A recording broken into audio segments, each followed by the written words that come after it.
On today's Point Blank, I went in search of young green ambassadors making a difference and show you a simple device that saves thousands of liters of water per day. And I talked to a group of young people who go into politics all for the sake of a greener world.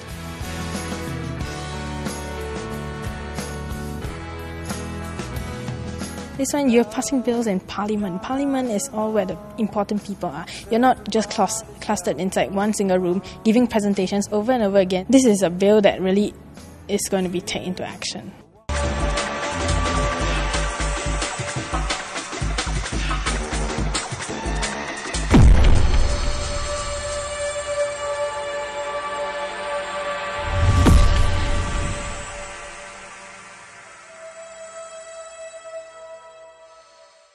As many as our their opinions say aye, the contrary say no, I think the ayes have it. The ayes have it. In the same way that bills are tabled, debated and passed in Parliament, youths are pitching their proposals to the House, just not the real one.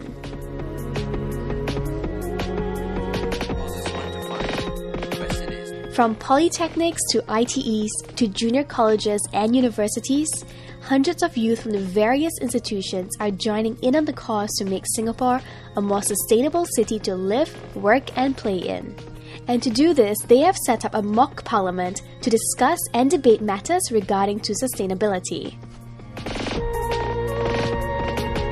So Wilson, there are many ways to push for our cause, but why a youth assembly which models parliament? I think it's a very unique platform, and being able to emulate the existing platform creates sort of like an alternate universe, which is rather interesting for young people. It both engages them and empowers them. How it engages them is because they are required then to put in a position where they have to understand what's happening, and so they'll do some research and they'll actually learn through that, not just lecturing but finding out what's happening and also what could be done and doing some inputs. That engages the young people. Second is empowerment. They get empowered because in a way they are given appointments of the real ministry and they take responsibility, and it becomes rather interesting in these two ways you empower and engage the young people. So it's pretty unique, and that's why we felt that it's really essential to take it forward using the youth assembly as a means, creating an alternate parliament for young people only.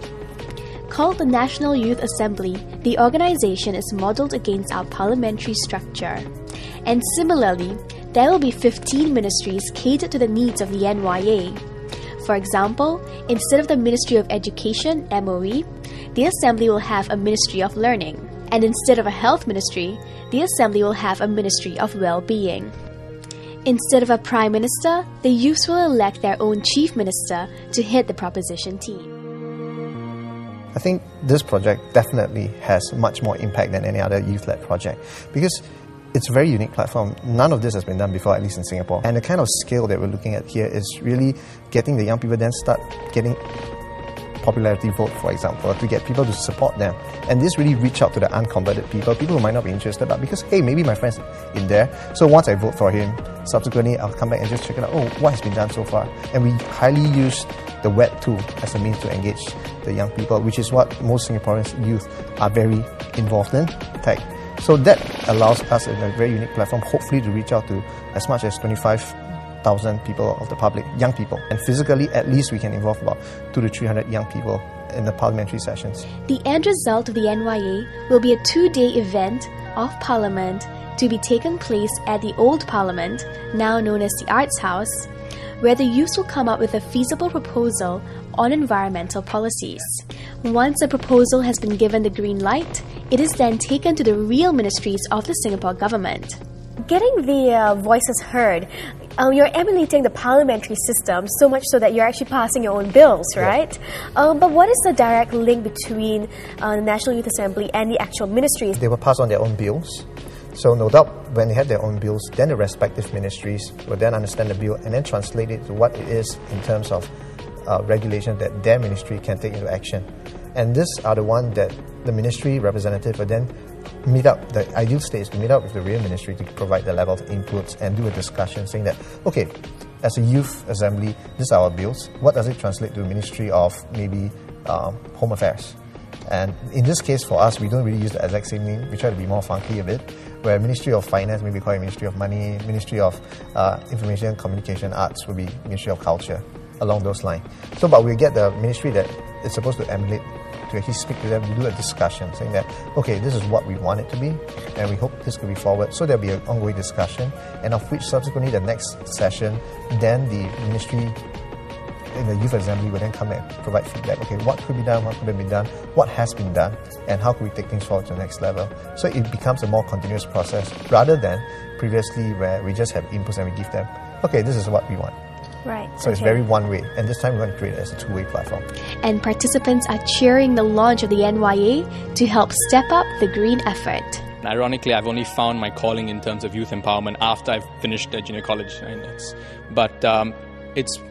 been to a lot of events where the ideas stop at the conceptualization. People have the idea, they know what they want to change, but that's where it stops. And the focus of NYA is to translate that vision to action. And that's something that I think really needs to be done. And if the project's going to take that challenge on, it's not going to be easy, but that's something I like to put my effort into.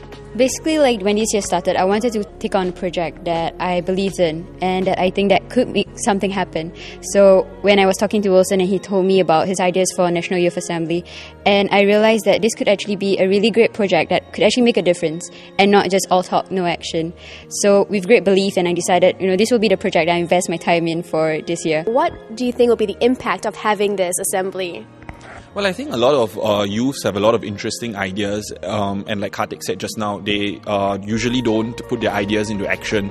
What National Youth Assembly allows youth to do is not only think of ideas on how they can on how the government and they themselves can contribute to sustainable development efforts, but this time they are put in the shoes of the government and asked to actually think through the whole process. They have to take responsibility for the stands they take. So I think it'll have a lot of impact, because what comes out from this is a very thoroughly researched bill, a very concise methods on how to achieve the final goal, which is to ensure that sustainable development becomes a part of our life. What the young volunteers really want is to go one step beyond just coming up with a proposal. Join us in the next video to meet two young girls who believe that they have what it takes to make a difference.